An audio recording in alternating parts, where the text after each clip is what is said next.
Good afternoon, everyone, and thank you for joining us for our Brown Bag Lunch and Learn series today. It's an interesting topic to share with you, understanding chronic pain, how neuroscience can help simplify a complex challenge, and I do hope you enjoy it. Before we dive into the talk, though, I would first like to acknowledge that the land I am currently on today is situated on the traditional lands of the Anishinaabe people. Furthermore, Georgian College acknowledges that all campuses are situated on the traditional lands of the Anishinaabe peoples. The Anishinaabe include the Odawa, Ojibwe, and Potawatomi nations, collectively known as the Three Fires Confederacy. If you would wish to share for yourself what traditional lands you're situated in, please do feel free to enter that into the chat. Let this acknowledgement serve as a reminder of our ongoing efforts to recognize, honor, and reconcile and partner with our Indigenous peoples whose lands and waters across different continents and oceans we've been situated on at some point in our lives and we benefit from today.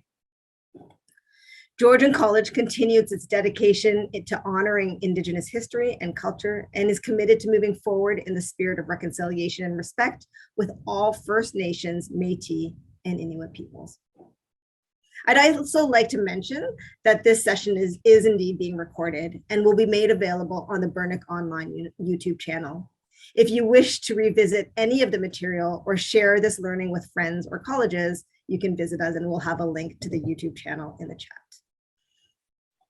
All right, so with that, I'm going to invite our speaker to join us on the floor. Kyle, if you want to turn on your camera. Thank you. So I'd like now to introduce you to Kyle Poland, Professor of Health, Wellness, and Sciences at Georgian College. Kyle is a certified strength and conditioning specialist, professor, and researcher with a long-term interest in the development of chronic pain. Through his own lived experiences and research findings, he aims to take the most recent scientific understanding of pain and help apply it in the real world to help both healthcare providers and those struggling with chronic pain understand what is happening and what they can do to manage it. As always, we encourage questions and we'll have the Q&A session at the end of the presentation. Please feel free to use the Q&A box at the bottom of your screen to send or submit a question to us, and we will address them at the end of the presentation. And with that, I'll turn it over to you, Kyle. Perfect, thank you. Thank you for the introduction, and thanks everybody for being here today. So what I'm going to do is I'm going to pull up my PowerPoint that I've made and we'll dive right into it. So like Mira said, basically the focus of today is trying to simplify chronic pain because, as you'll see today as we get into it, the different things that can contribute to chronic pain are unbelievably complicated. But usually that leads to us trying to come up with very complicated solutions when often we don't have to. So a little bit about me. Like Mira said, I have a background in biomechanics and neurophysiology from the University of Guelph. That's kind of where I started getting into chronic pain research. My schooling before that was at the University of Waterloo, where I did my Bachelor of Science in Kinesiology. And my original plan with that was to then go on to physiotherapy school and work as a physiotherapist. And then I'll try to, at points throughout today's talk, mention kind of why I diverted and why that didn't end up happening. So what I am is a certified strength and conditioning specialist. So not a physical therapist. And I'm a professor, a researcher, and importantly, I'm a former sufferer of lower back pain. So at multiple points throughout today's talk, I'm going to try to relate back to my own personal experience to help anyone that hasn't been through a chronic pain recovery process themselves kind of understand what it's like to be the person actually trying to deal with it.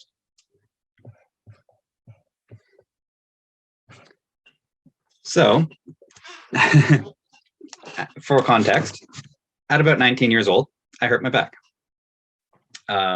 So started off aching pretty badly, and then it just progressively worsened more and more and more. And eventually it got to the point where it was so severe that at just 19 years old, I couldn't walk upstairs to get to my bed. So I had to crawl on my hands and knees every night to go up the stairs because I couldn't walk. So eventually I went to get it checked out. They sent me for an MRI. And while this isn't an image of my own spine, the findings on this MRI are basically identical to mine. So at just 19 years old, I found out I had a bunch of spinal discs that were degenerating. So I had degenerative disc disease. I had narrowing of disc spaces. I had bone spurs developing. And basically everything I was told was that I have a condition that I shouldn't have at my age, which is really, really bad that I have it so early. I was told that it's just going to keep getting worse over time. I was told that I basically did irreversible damage. And I was told to expect my pain to just keep getting worse because that's kind of the process of the disease. So at just 19 years old, that was a lot of threatening information to be confronted with. And now I'll go through kind of a timeline of what happened from that point on. So oddly enough, I was working at a physiotherapy clinic when the back pain started. And so then when I went to the hospital to get it checked out, I got all of that really, really terrible news about how bad my spine was already and how much worse it was going to get. And one of the things that one of the doctors I saw said to me, which was extremely, extremely threatening at just 19, was they basically said, since this condition is just going to get worse and worse and worse, and I already have bone spurs and arthritis and things like that pressing on my spinal cord, there's no surgeons out there that are going to be willing to do surgery to fix it because it's so close to my spinal cord, it's too dangerous and they don't want to risk paralyzing a 19-year-old. So the doctor basically said, all I have to do is just wait it out because eventually this process is just going to keep getting worse and worse and worse until it gets to the point where it paralyzes me anyway.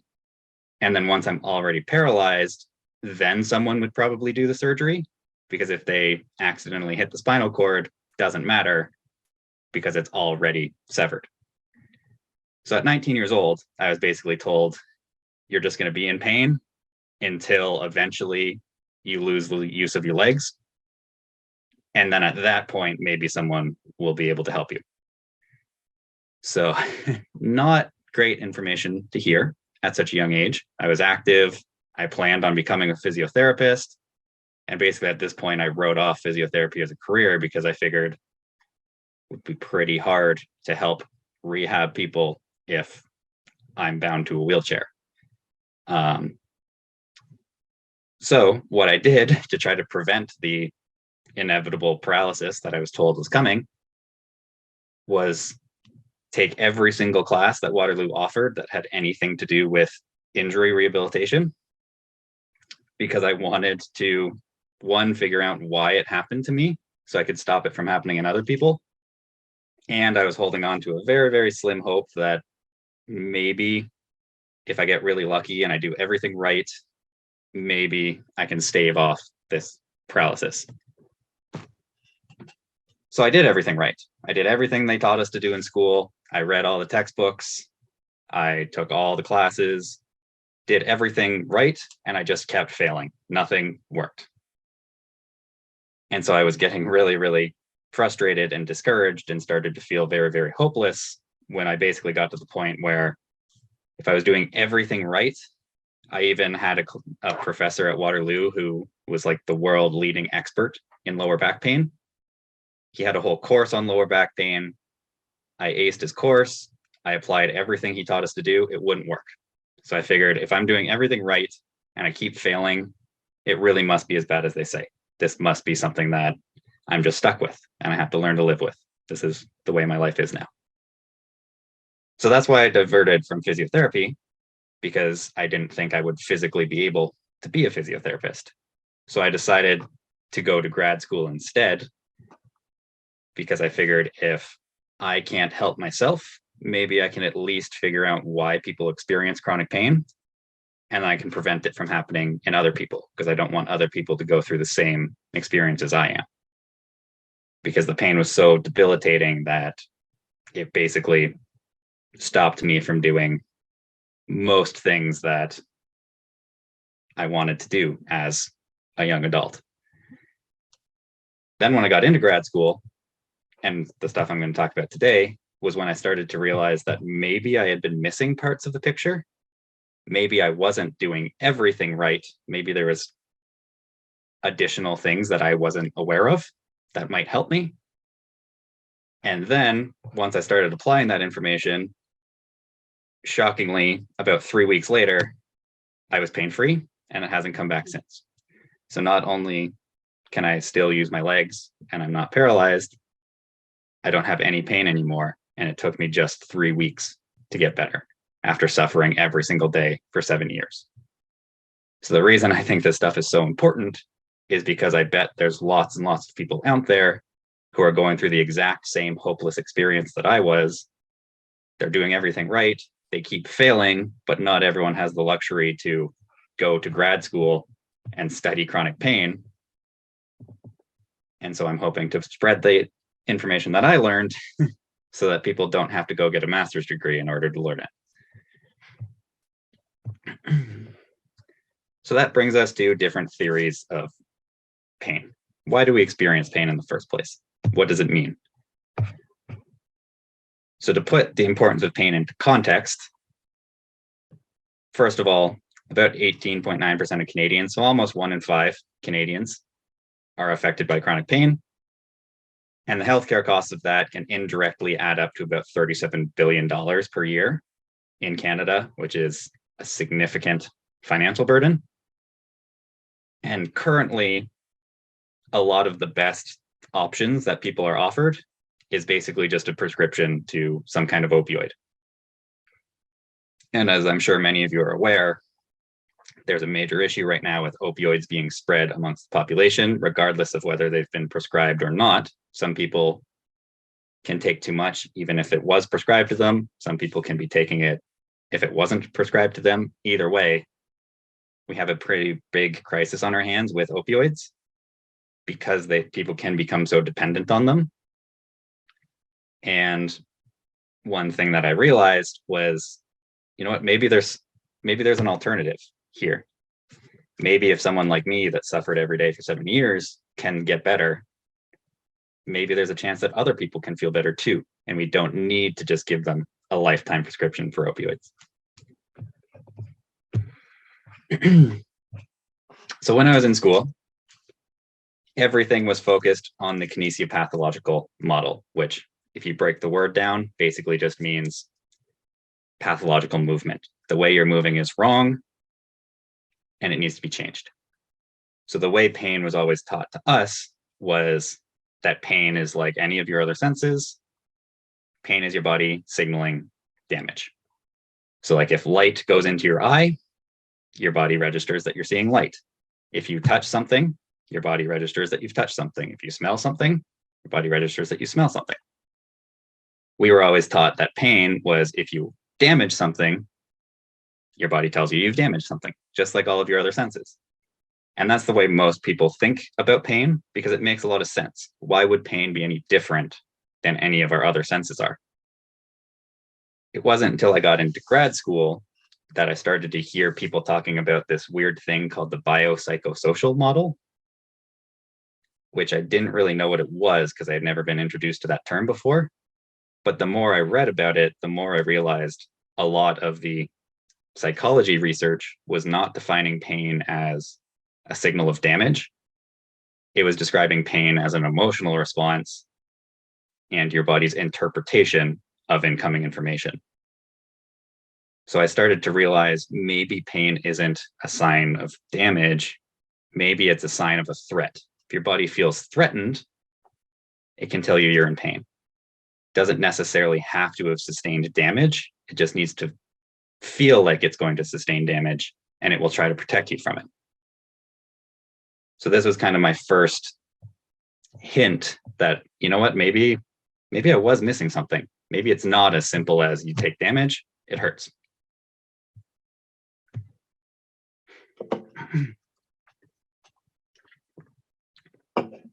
So elaborating on that a little bit, in the kinesiopathological model, so the model that I was always taught in undergrad,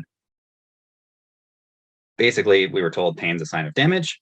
Therefore, if you're in more pain, then you're experiencing more damage. It makes sense.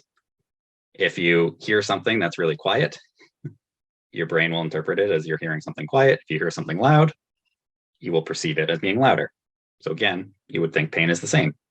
You get a little bit of damage, it hurts a little. Get a lot of damage, hurts a lot.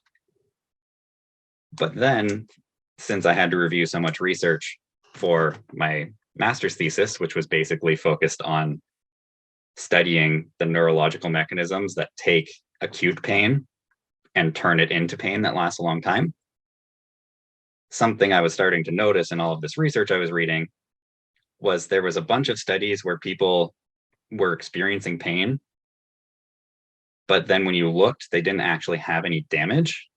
So it didn't really make sense. They were experiencing pain, but there wasn't actually anything broken. And then there was other people where if you just did an MRI on the average person's spine, I started to realize a lot of people were getting MRIs that looked identical to mine, like the one I showed you at the start, but they reported never having back pain a day in their lives. So again, I started to wonder, how is that even possible? If pain is a sign of damage, how come people can hurt if there's no damage, but then other people can have damage and feel totally fine? Things aren't really starting to add up here.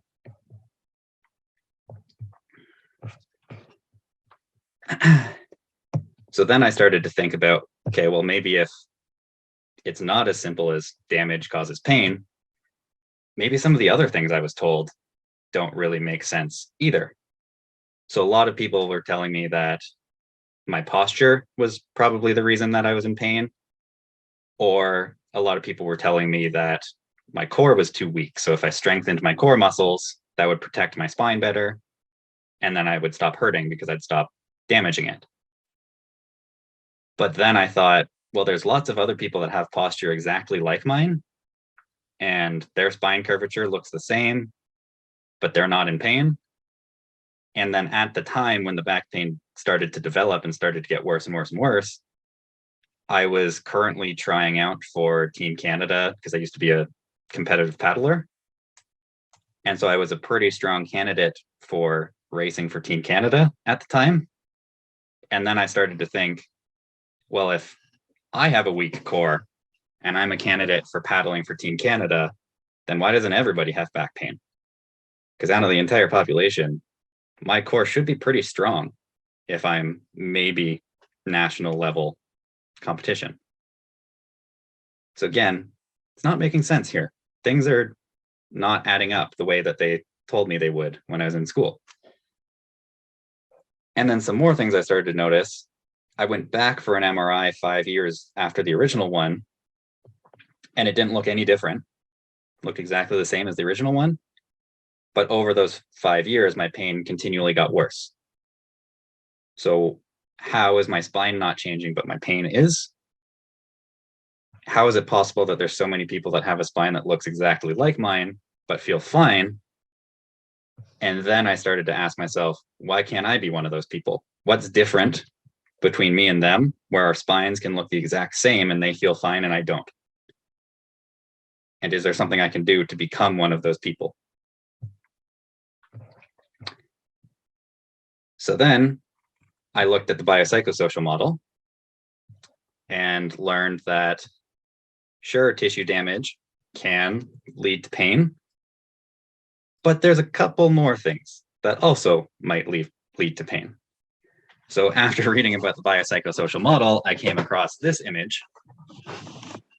And this image, each of these colored dots represents a possible contributor to why someone feels pain. And I realized this is way more complicated than I originally thought. I thought it was literally just damage happens, you feel pain. But then I started to learn there's things like something called central sensitization. There's different mechanical factors. There's psychological factors like having a positive outlook, or there's negative psychological factors like fearing pain, perceiving threat. There's a lot more going on. than I realized. So looking at this diagram is why I called this talk Simplifying a Complex Issue, because experiencing pain is complicated. So this is one thing that I always emphasize when I work with people in pain is I am very confident that I will never figure out what exactly is causing your pain, because it could be one of 100 different things or some combination of all of them. The important part is that each one of these dots is a different thing we can target, which means we don't need to figure out which ones are actually causing your pain. We just need to do as many positive things as possible to help you get out of pain, regardless of whether we figure out the original cause or not. So what I want you to take away from that slide is just, it's not as simple as damage happens, you feel pain.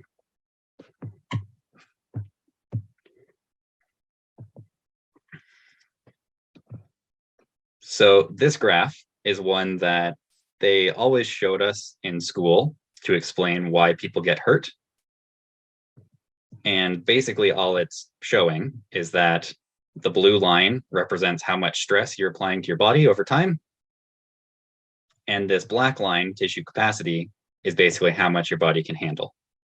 So the concept is essentially if you apply different amounts of stress, you get different heights of spikes. As long as they stay below the tissue capacity, you're fine. If you apply a significant amount of stress that exceeds your tissue capacity, now you get hurt. So coming out of undergrad, this was my understanding of why people feel pain, because pain is damage. If you exceed what your body can handle, it gets damaged. Now you hurt. Then as I learned more, I realized that there's kind of a warning mark where if you start to approach your tissue tolerance, your body will perceive a threat and will tell you you're in pain, even though damage hasn't necessarily happened yet. You've just gotten too close to potential damage. And your body will try to warn you about that so you don't keep pushing yourself further and exceed your tissue capacity. So I started to realize that you can experience pain without damage because your body will try to warn you about a potential threat. Then I realized that since there's so many different biopsychosocial issues, that warning can be shifted. So there's a bunch of different things that can make your body perceive more of a threat and bring that warning line lower. And so if we use this graph as an example, if we look at this blue line with the spikes, this one spike previously, the second triangle there, was nowhere near the tissue capacity, and it was nowhere near the warning line, so this person didn't feel any pain.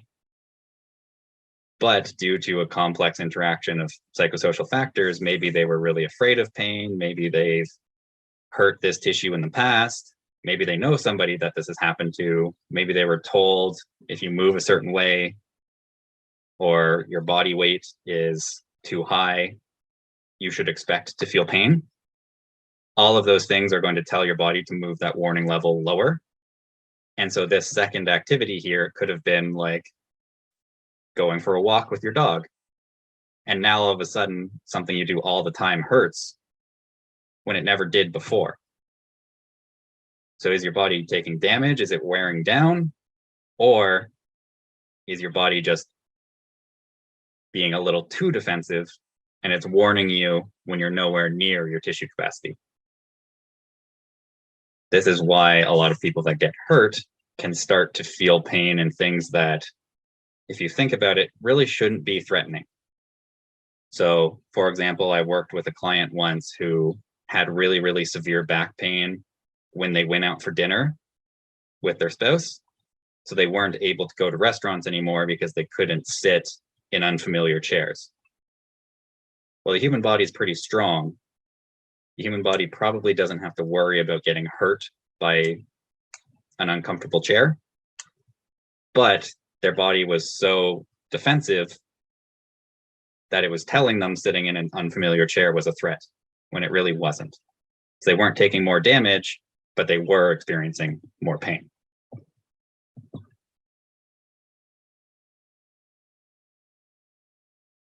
So just because psychological factors can shift that line, that does not mean that pain is all in your head.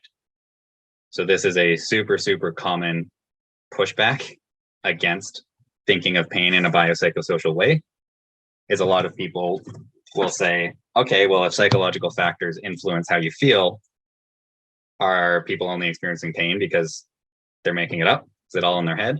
No. So if you walk out into the street and get hit by a bus, your pain's probably not because you slept poorly or you had a really stressful day at work. The issue is that you got hit by a bus. So it can absolutely still be a physical problem. It doesn't mean that it's all made up. It just means how painful it is determined by psychological and sociological factors beyond strictly the amount of damage you've taken.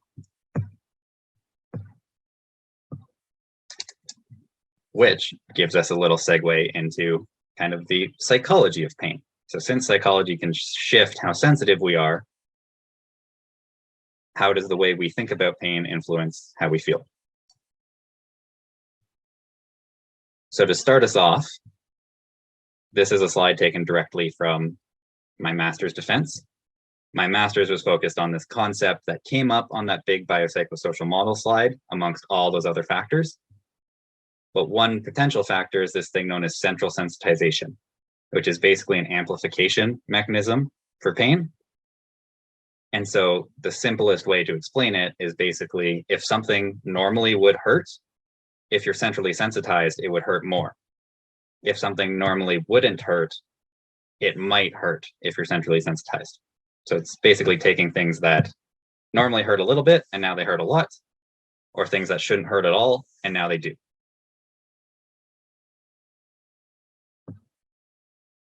So really diving into the physiology here, basically what we're looking at is information coming into your spinal cord and your brain. I'm not going to quiz you about any of these things. This is not going to be on the exam. Basically what we're looking at is neurons. Neurons, the part of our nervous system that transmits signals. And in a really simple way, you can basically think about it as like the copper wiring in your house. If you start an electrical signal at one end of that wire, it will travel along the wire and go to whatever's on the other end. So like if you walk in a room and flick the light switch, you send the signal travels down the wire, the light turns on. In a super simple way, that's how your nervous system communicates. And on the top of this slide, we have a nociceptor, which typically carries signals that are more likely to be interpreted as pain, but not always. It's just information about chemicals, pressure, temperature, things like that. That's all a nociceptor is. A mechanoreceptor is something that senses touch.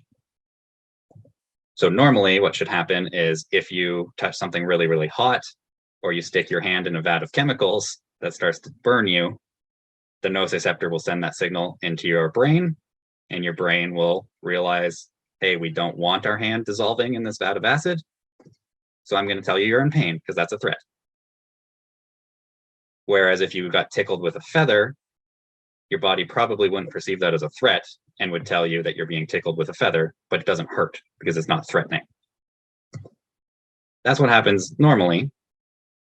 With central sensitization, what ends up happening is that normal painful signal, so if you were burning your hand in a vat of acid, it suddenly hurts a lot more. So the amount of pain that you feel is significantly higher than the amount of damage that you're actually experiencing. And what can also end up happening is what's known as allodynia, where if you get tickled with that feather, your body's interpreting that feather as a threat now, even though it's obviously not a threat, it's just a feather tickling your skin. Getting tickled isn't going to hurt you, but your body thinks it is. So it's telling you there's a threat when there really isn't. So that's central sensitization. Getting even more complicated here. Again, not going to be on the test. That doesn't just happen in the spinal cord, and it doesn't just happen with information coming in. We can also control that pathway with information coming down from your brain, which hopefully is starting to make sense why psychology can be such an important factor, because we can send signals down from our brain to encourage central sensitization, encourage that amplification of signals, or we can send pathways down from your brain to discourage it and shut it off. And so this was something I started to realize when I started studying central sensitization, is maybe there's a lot of people out there who are experiencing their pain getting worse and worse and worse over time, but their damage isn't worsening. Maybe it's because they're becoming centrally sensitized and the incoming information hasn't changed, but their body's interpreting it as a bigger threat. Or maybe the reason that normal activities suddenly hurt is because their body is interpreting them as threats when they're really not. Like the client I had that couldn't sit in a chair at a restaurant. Restaurant chair shouldn't be a threat, but their body thinks it is.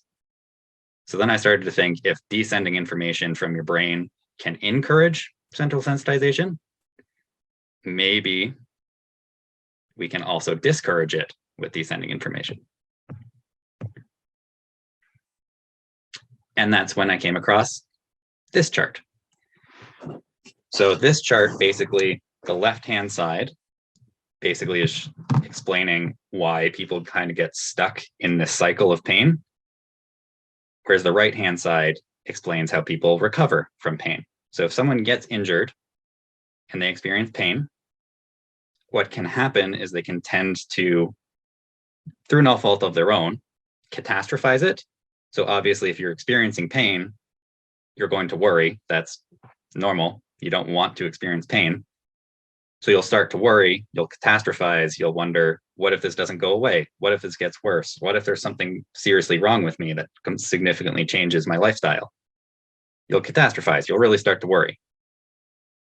On top of that, if you're given threatening information from somebody that basically reinforces those beliefs, it really encourages you to get stuck on the left side of this graph.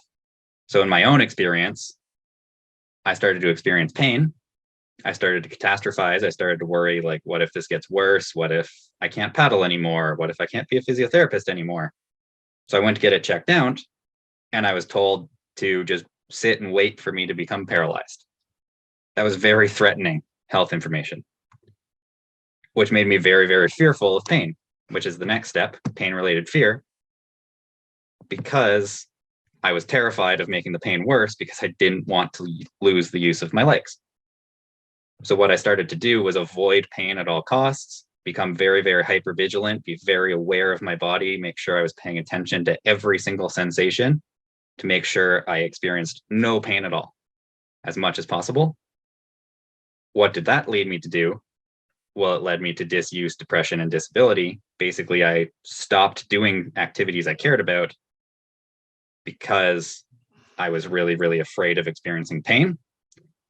Turns out, if you stop participating in activities you care about, you stop exercising, you start avoiding things that are meaningful to you, what does that do to you on a psychological level? It takes that warning line and it shifts it down.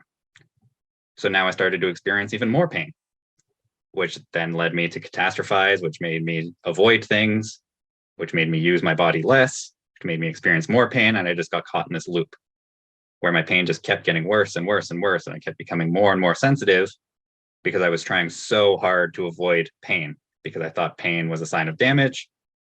And every time I experience pain, I'm just making my body worse. It wasn't until grad school where I started to realize, hey, maybe there's an alternative here.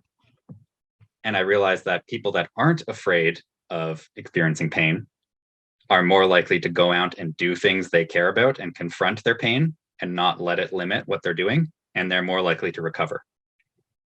So what I started to focus on was, maybe instead of going around this endless loop, what if I try confronting my pain? Will that help?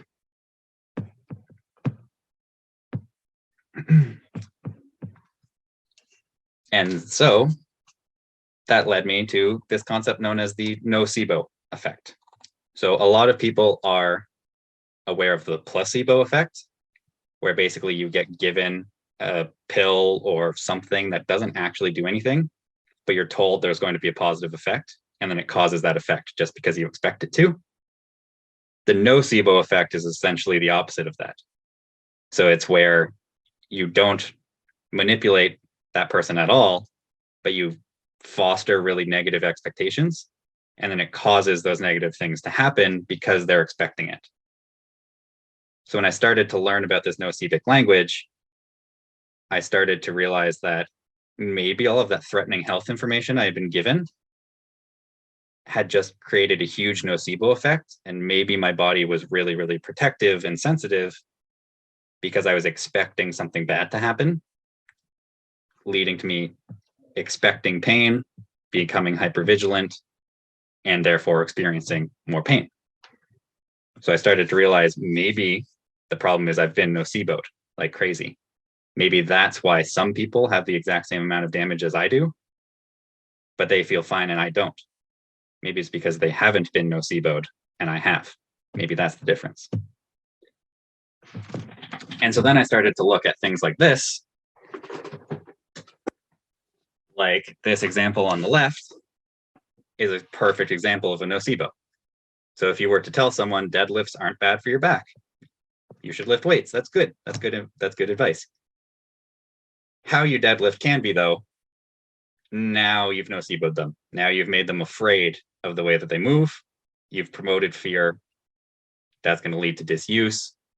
That's going to lead to people avoiding pain at all costs. That's going to get them caught on the left side of the loop. Same with this one on the right, basically sums up my experience. My back started to hurt. I went to find out why, and the doctors basically told me life as I know it is gone forever. My life will never be the same.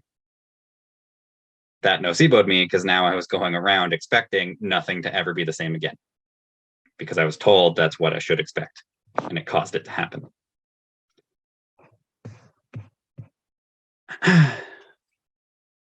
So what a lot of you might be thinking now is, how come working with the kinesiopathological model, this model of pain is because of the way you move, pain is a sign of damage, how come that seems to work, though?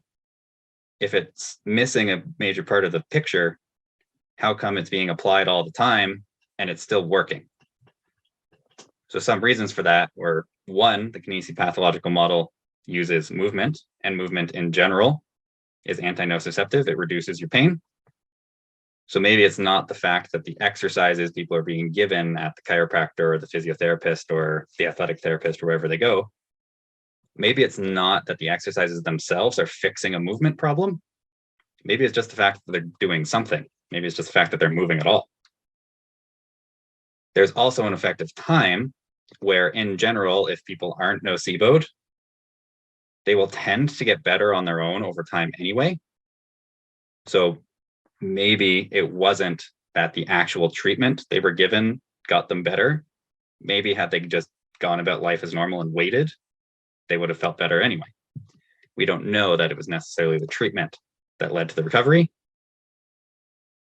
which introduces a process known as regression to the mean, which is basically a statistical way of saying that things that are more extreme tend to become less extreme. So if someone's experiencing a ton of pain, there's a pretty high probability that they'll experience less at some point, not because of any specific treatment, just because that's the way things trend. So I started to realize a lot of these treatments, a lot of these exercises, a lot of these doing things right that I was being taught to do in school, all the right exercises, the right way to move, all of these things, maybe the reason I tried them all and they all failed were not because there was something seriously wrong with me. Maybe it was because I wasn't aware of what was actually going on. I thought I was trying to fix some kind of physical problem and prevent damage, when in reality, all I really needed to do was keep moving and try to stick to the most normal routine as possible and wait it out. So something I always like to point out is we don't necessarily have to change the way we treat people in pain. We have to change the language that we use. So we can keep doing all the exact same treatments we've always done. The important part is the way that we explain it.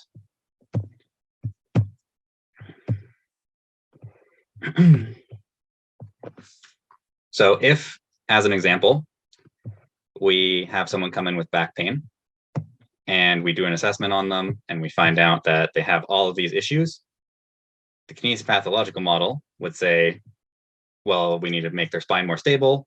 We need to increase the range of motion. We need to change the way they move. If you think about it, though, all that's doing is what the biopsychosocial model says. It says we should look at lifestyle factors. So what are they doing in their daily life? We should encourage them to move. We should gradually expose them to more and more challenging movements. And we should promote positive expectations. So all of these kinesiopathological model things seem to work because they fit within the biopsychosocial model. They don't have to be mutually exclusive. We can have people move, and we can investigate lifestyle factors, and we can promote positive expectations. We can move away from trying to fix physical problems and introducing nocebos and move into getting people moving and look at other factors that might be contributing to how sensitive they are. So the reason that I like to move beyond the old model is because it has such a high tendency to nocebo people and create a fear of movement. So you teach people the way they move is wrong and the reason for their pain. That's basically going to create an association in their head that every time they do a movement of a certain way, they should expect to feel pain.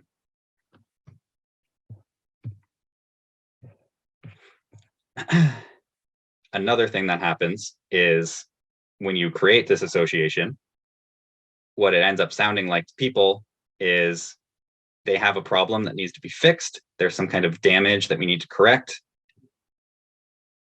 Therefore, to feel better, to stop feeling pain, we need to get rid of the cause.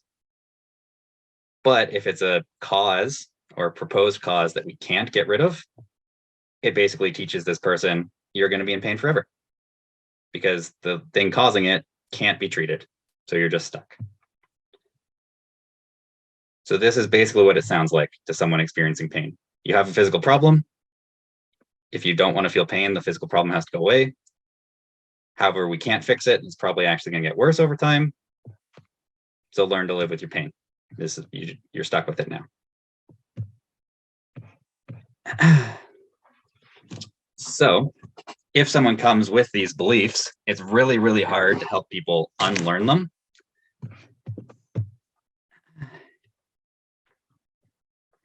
And so a really, really important step is helping people learn that maybe they have unhelpful beliefs and their expectations are contributing to why they're so sensitive. The hard part is slowly helping people transition into challenging those beliefs, which kind of brings us more into like the psychology, psychotherapy realm, where people will tend to kind of get a diagnosis and they wear that diagnosis and it becomes their identity. So trying to teach them that, hey, maybe the beliefs you've had about your body this whole time aren't totally correct can almost sound like you're challenging them directly. And so you have to be very, very careful in how you introduce this to people so it doesn't come across like you're saying, hey, you know what, you're wrong, or you're lying, or you're doing this to yourself. So finally, wrap up here the last couple minutes. What do we do with this info? So what I want you to take away is that human bodies are adaptable. We're not machines. So if you think about your car, if you drive your car all the time, it's going to get worse over time. Eventually, you're going to need to fix it. The human body is not a machine. It has the potential to heal. it can adapt to stress and actually become stronger. So oftentimes what we don't want to do is avoid loading our bodies. We actually want to stress our bodies because we're not a machine. Loading our body isn't going to make it worse. If anything, it's probably going to make it better. So an analogy that I've heard that I really like is we need to treat people almost like they're a plant. So if you had a plant that was sick and it wasn't doing really well, would you try to physically fix the plant, or would you change the conditions that the plant was exposed to? You'd probably look at the soil. Is it getting watered enough? Is it getting enough sunlight? You try to make an environment that's as healthy as possible for that plant to recover on its own. So we can treat humans the same way. So we can shift their perspective away from the hopelessness. We can introduce novel movements, things that are new to them that show them it is okay to move. We can introduce exercise, encourage them to re-engage in social lives that they've been avoiding, create new thought patterns, educate them about why they feel pain, why it's not just damage. Even just having someone to physically listen to their experience rather than jumping into problem solver mode and I need to fix this person like they're a broken down car. Just listening to someone and letting them tell you how they feel, how pain affects them, can make a huge impact and move them towards the ideal conditions that will help them get better.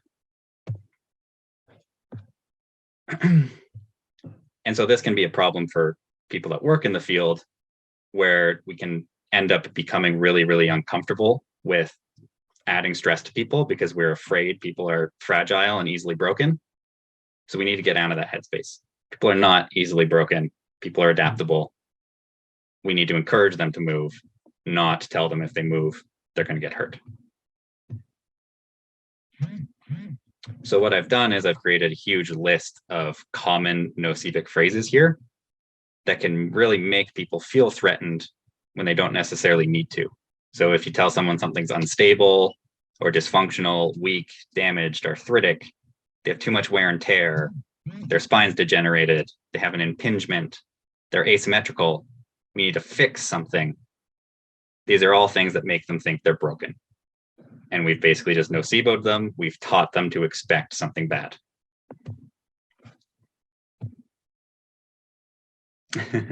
I've heard all of those many, many times too. And even if we think about like first aid, let's say you know someone that sprained their ankle, we usually say rest, ice, compression, elevation, RICE. We basically stop moving it, ice it, elevate it, protect it as much as possible. It's fragile, it's broken. If we move it and it hurts, we're going to make it worse. Whereas newer research is basically saying we need love, we need load, we need optimism, we need vascularization, we need blood flow, we need exercise.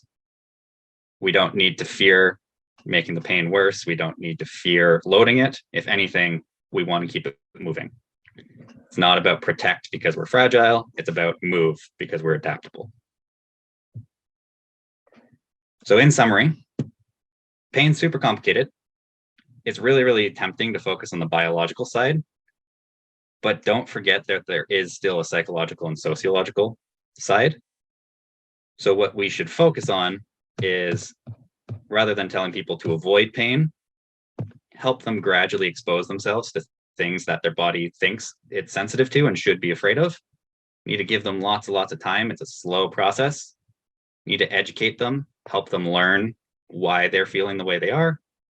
We need to encourage self-efficacy. Basically, we need to help them understand that they have control. This isn't out of their hands.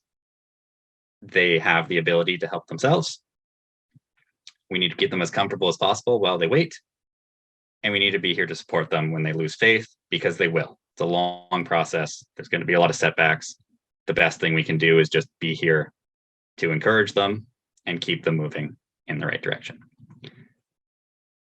So that is it for the talk. So I will stop sharing my screen there and we can open it up to questions. Awesome. Thank you so much, Kyle. That was actually really interesting. And just before the talk, we were talking about placebos versus nocebos in our prep room, in our green room. So it's fascinating to hear. I guess I have a question that's got two parts to it. Mhm. So first question is, why is biopsychosocial approach taking so long to catch on in your opinion? And I asked that, the second part is I asked that in the context of fibromyalgia. Now I know several folks in my life that have Mhm. fibromyalgia, which is chronic pain. And is there research or is there any action around this related to the individuals with fibromyalgia? Yeah, so I think one of the reasons it's taking so long to get kind of caught on is one, the actual like field tends to lag behind the science a lot. So a lot of this research started to come out in the early 2000s. So it usually takes several years for that to actually get implemented. So it's starting to get out there, just really, really slow.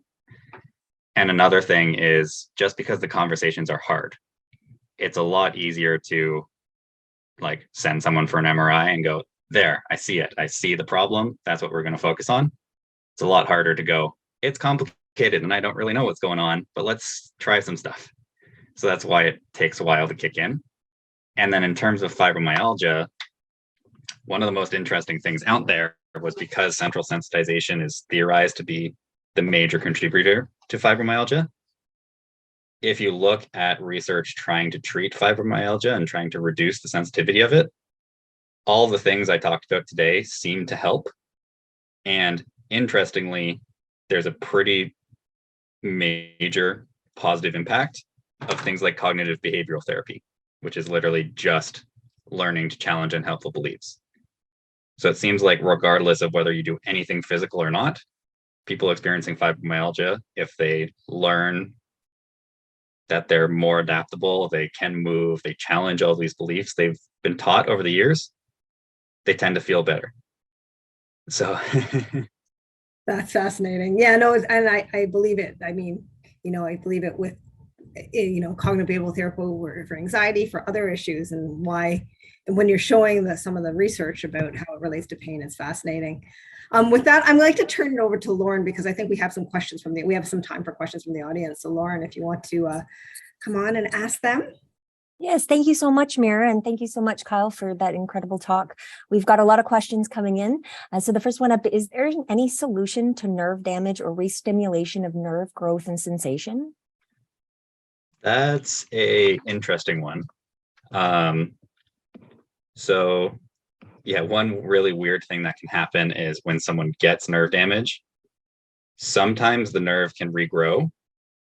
Sometimes if the damage is severe enough, it can't. And then we start to get into a weird thing where basically your brain will change the way it interprets information coming from that area, which is where we end up with things like phantom limb pain, where someone gets an amputation and they still feel pain in that area because basically a nearby brain region will just take over the free real estate. So nerve pain is a super, super interesting one where if it's neurological pain like sciatica, then it's probably very much a psychological, sociological approach that we can take. Whereas if it's like a physical traumatic separation of a nerve, now it's getting more complicated where the nerve itself has actually been cut. That's pretty interesting. So our next question here is, as a layperson, what is a good approach to take in helping a loved one with chronic pain? I'd say as a layperson, best thing you can do is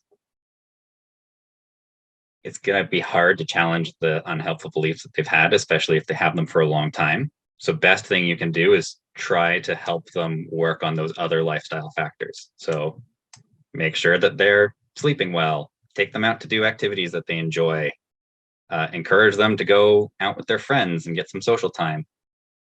Basically, if you think about that loop that people can get caught in where they're avoiding things, they become very depressed, they're very fearful. The best thing you can do is try to get them onto the other side of that graph and get them out doing things they like. You don't necessarily have to figure out where the pain's coming from, what physical problem there is, or what physical problem needs to be changed. Just work on all the other lifestyle things. Try to make their life as full as possible. Just create that environment that you would create for a plant, where you can't necessarily fix everything, but make the environment as supportive as possible. Amazing. So while we're not providing medical advice and treatment, I would just like to ask a question from our chat. Discovered exercise is the only thing that makes me feel better. Of 30 years of scoliosis, nerve impingement, etc. Leg going weak when they walk or stand too long. Is that something that might be psychologically that they could work on? Any ideas? Yeah, very much. So I had pretty similar thing with my back pain where the leg would kind of either just spasm like it was contracting when I didn't want it to, or it would just go totally numb. And so yeah, exercise is huge for that. And one of the most interesting things is the exercise doesn't even have to be specific. So a lot of times people with scoliosis and things like that are given all these exercises to correct the physical problem.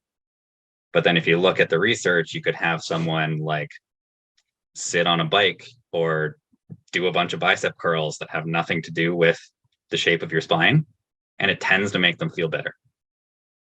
So a lot of times people are very, very focused on correcting the problem when there isn't necessarily a problem that needs to be fixed. What we need to focus on is getting people doing something.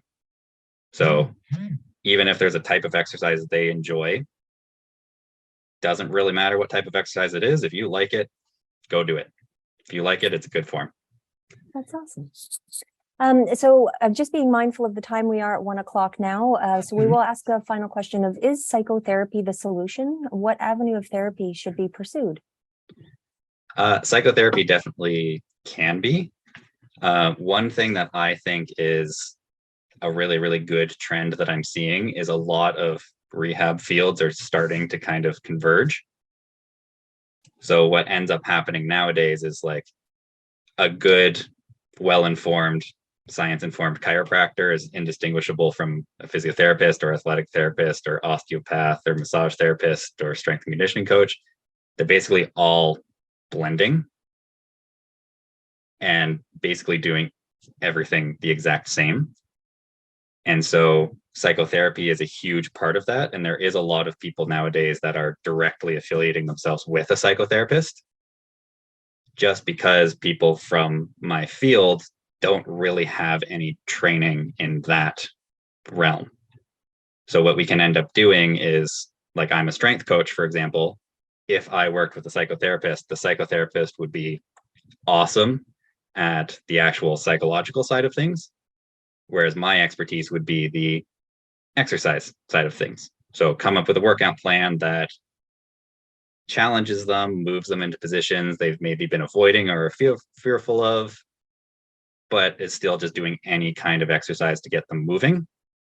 And then, since I'm not an expert in challenging unhelpful beliefs, leave that to the psychotherapist. So I think the two of them together, have someone work on the physical part and then refer the psychological part to an expert, would be an awesome solution.